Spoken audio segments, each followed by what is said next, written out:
কি বানাচ্ছো? এই যে চাউমিন বানাবো তো। চাউমিন বানাবে, দেখো এর জন্য নিয়ে নিয়েছে আলু, গাজর, পেঁয়াজ, লঙ্কা আর ডিম, তাই তো মা?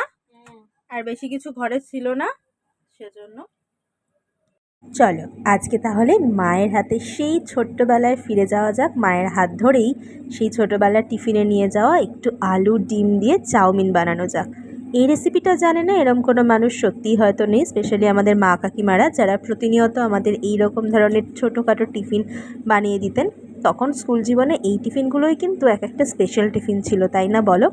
আমার যেমন ভীষণ মজা লাগতো যেদিনকে শুনতাম যে রুটি তরকারি ছাড়াও মা একটু চাউমিন বানিয়ে দিয়েছে, সেদিনকে যেন খিদেটা একটু তাড়াতাড়িই পেয়ে যেত। তো দেখো তার জন্য প্রথমেই কড়াইয়ে তেল দিয়ে দিয়েছিল, দিয়ে নুন দিয়ে একটু আলু, গাজর, পেঁয়াজ, কাঁচা লঙ্কা এগুলোকে ভেজে নিয়ে এবার একটু ডিমটা দিয়ে ভালো করে এটা নাড়াচাড়া করে ভেজে নেবে।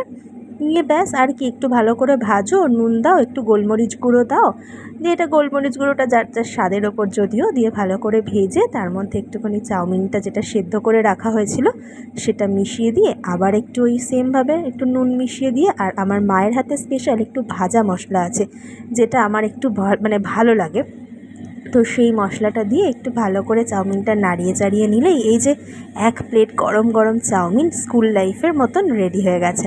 সত্যি বলতে খাবারটা যখন খাচ্ছিলাম তখন কিন্তু ভীষণ একটা নস্টালজিয়া কাজ করছিল, যে ঠিক স্কুল লাইফে আমার যে বান্ধবীরা ছিল আমরা যেভাবে টিফিন খেতাম, খিদে পেয়ে যেত, সবাই ভাগাভাগি করে টিফিন খাওয়া, সেই দিনগুলো কেন জানি না বারংবার ভীষণ মনে পড়ছিল। তোমাদের আর কার কার আমার মতন হয় অবশ্যই আমাকে কমেন্টে জানিও।